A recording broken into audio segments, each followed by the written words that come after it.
We don't want Mr. Adani sitting in Nicobar Islands. We landed at INS Bars and they said, listen, we're going to go to the site of this project. The plan is you cut these thousands and thousands of trees and you illegally ship them out and you make billions and billions of dollars and you use that money to build your hotels, your casinos and your little real estate play. That's what's going on. 161 square kilometers. Please understand.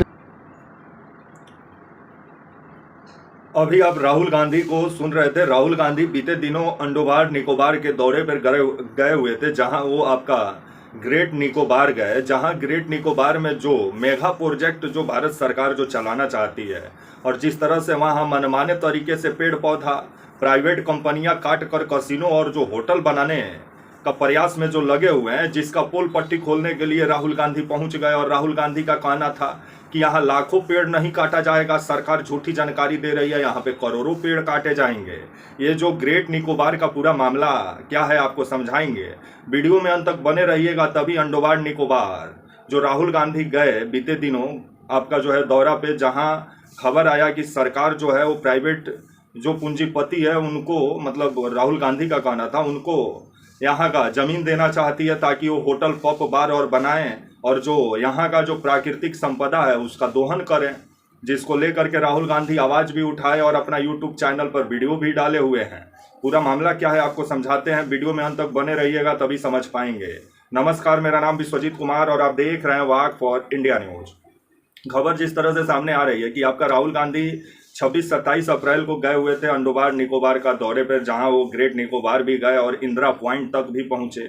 और जिस तरह से अंडोबार निकोबार में जो great Nicobar है, जहां भारत के अलग अलग जगहों से लोगों को ले जाकर वहां बसाया गया, अब उनका कहना है कि यहाँ जिस तरह से उनका ज़िंदगी पर संकट मंडराने लगा है कि उनको भी यहाँ से हटाया जा रहा है। पेड़ पौधा जिस तरह से काटा जा रहा है, जो वहाँ के आदिवासी लोग हैं जिनका जीवन वहाँ का मतलब जंगल, जमीन और पानी पर निर्भर है, उसको जिस तरह से सरकार पूंजीपतियों को दे रही है, इसको लेकर के राहुल गांधी अपना आवाज़ बुलंद किया और अकेले जिस तरह से समुंदर को निहारते हुए और शिप में जिस तरह से बैठकर ग्रेट निकोबार पहुंचे, जहां ग्रेट निकोबार में जो अलग अलग मतलब 8,000 से 10,000 लोग रहते हैं, जो भारत के अलग अलग हिस्सों से ले जाए गए 1969-70 के आसपास लोगों को यहाँ ले जाया गया। बंगाल से, तमिलनाडु से, आंध्र प्रदेश से, पंजाब से, यूपी से, हरियाणा से, और यहाँ पे बसाया गया। अब खबर आ रहा है इन लोग को वहाँ से हटाने का जिस तरह से तैयारी सरकार कर रही है, और सरकार जिस तरह से पूंजीपतियों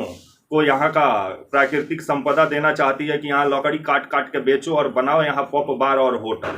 मतलब जिस तरह से प्राकृतिक संपदा को ख़त्म करके कंक्रीट का दीवार जो खड़ा किया जा रहा है, जिस वजह से जो लोगों का जीवन है वो भी मुश्किल में पड़ जा रहा है, क्योंकि स्वच्छ हवा तक नहीं लोगों को नसीब हो पा रही है। और जो भी मतलब प्राकृतिक की वजह से जो भी इलाका जाना जाता है भारत का, अंडोबार निकोबार हुआ या उत्तराखंड हुआ, चाहे आपका हिमाचल हुआ, चाहे आपका जम्मू कश्मीर हुआ, वहाँ जाके देखिए प्राकृतिक कम और प्राकृतिक का खूबसूरती कम देखने को मिलता है और बड़ा बड़ा पब बार होटल ज़्यादा आपको देखने को मिलता है, जिसको लेकर के सरकार को भी सोचना चाहिए। और ये जो आपका ग्रेट निकोबार का जो इलाका है, इसका अगर आप फैलाव देखिएगा तो ये मतलब वहाँ खबर आ रहा है कि इसका मतलब कुछ वर्ग किलोमीटर पे सरकार जो है वो अपना मतलब कब्जा करना चाहती है और वहाँ मेगा प्रोजेक्ट जो है वो शुरू करना चाहती है।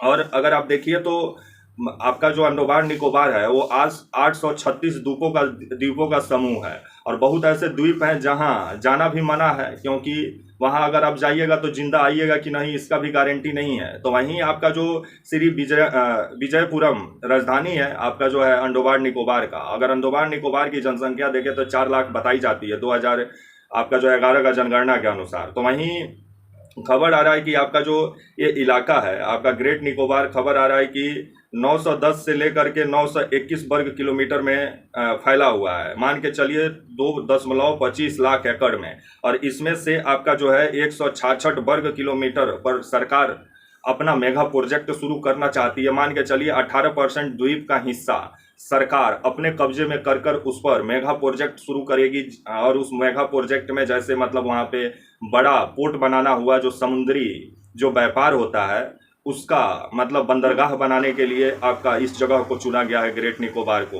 तो वहीं टाउनशिप भी बसाया जाएगा। यहाँ आपका जो है बिजली परियोजना भी शुरू किया जाएगा, यहाँ तक पर्यटन क्षेत्र का भी विकास किया जाएगा। वही पब बार होटल कसिनो बनाया जाएगा ताकि लोग जो आएँ वो प्राकृतिक का दोहन जो कि है प्राइवेट कंपनियां करेंगी उसका वो मजा लें। क्योंकि जिस तरह से हमारी प्राकृतिक संपदा का दोहन हो रहा है पूंजीपतियों के द्वारा, जमीन को ये लोग खोद के छोड़ ही दिए हैं।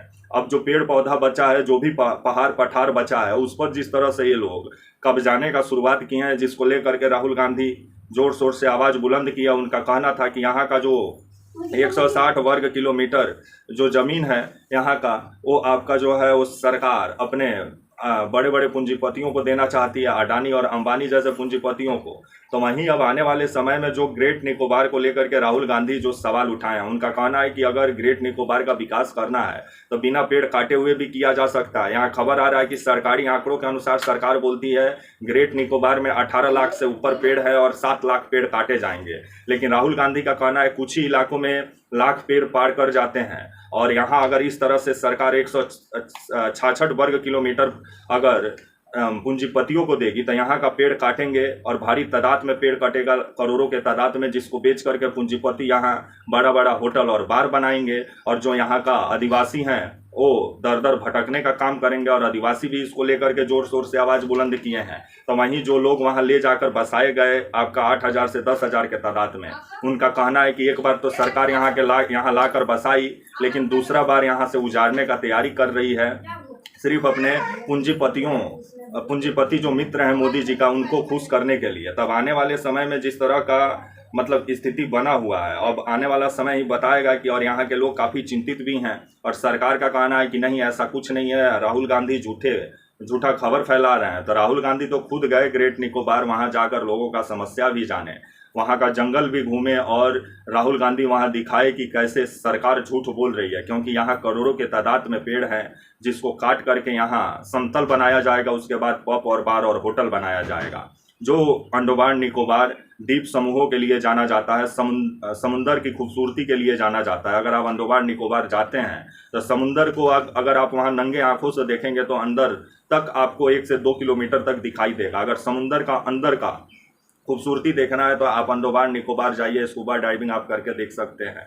ये समुंदर के अंदर रंग बिरंगी मछलियाँ, क्योंकि अंडमान निकोबार काला पानी के वजह से भी जाना जाता है और प्राकृतिक खूबसूरती के वजह से भी जाना जाता है। लेकिन अभी ग्रेट निकोबार पे जो संकट मंडराया हुआ है, वहाँ के लोग जो चिंता जता रहे हैं कि यहाँ प्राकृतिक संपदाओं को जिस तरह से दोहन किया जाएगा कंपनियों के द्वारा, प्राइवेट कंपनियों के द्वारा, जिसको लेकर के राहुल गांधी उनसे मिलने भी गए, अभी आप राहुल गांधी को सुने भी। तो वहीं आने वाले समय में देखा जाए कि ये जो ग्रेट निकोबार का ये जो पूरा मामला है, जहां 166 वर्ग किलोमीटर जो ज़मीन है वो उस पर मेगा प्रोजेक्ट सरकार शुरू करना चाहती है। सरकार नहीं, पूंजीपति शुरू करना चाहते हैं, जिसको लेकर के वहाँ के लोग इसका विरोध जता रहे हैं ताकि वहाँ जो उन लोग का प्राकृतिक संपदा है वो सुरक्षित रहे। तब आने वाले समय में सुरक्षित रहता है या दोहन होता है, ये तो कुछ ही दिनों में मालूम चलेगा। राहुल गांधी वहाँ पहुँचे, आवाज़ उठाए, देखा जाए कुछ होता है या नहीं। और 10,000 जो परिवार हैं वो हर समय डरे जिंदगी वहाँ जी रहे हैं कि एक समय तो बसाया गया और अब वहाँ से उजाड़ा जा रहा है। वो भी एक्स आर्मी के परिवार हैं जो वहाँ बसाए गए हैं। तब गजब का माहौल बना हुआ है। और ऐसी खबर आपको कम देखने को मिलती होगी। गोदी मीडिया, रेडियो रमंडा ये खबर दिखाएगा भी नहीं, क्योंकि सरकार को बचाना है। और राहुल गांधी खुद गए ग्रेट निकोबार, जहाँ जाकर समस्याओं को देखे और ये वीडियो बनाकर अपना यूट्यूब चैनल पर भी डाले। आप भी जाके राहुल गांधी का चैनल पे देख सकते हैं। उम्मीद करते हैं वीडियो आपको पसंद आई होगी। तब तक के लिए आप मुझे इजाज़त दीजिए और आप हमारे channel walk for India news को प्लीज़ लाइक और सब्सक्राइब और शेयर करना ना भूलें। तब तक के लिए नमस्कार, जय हिंद, वंदे मातरम।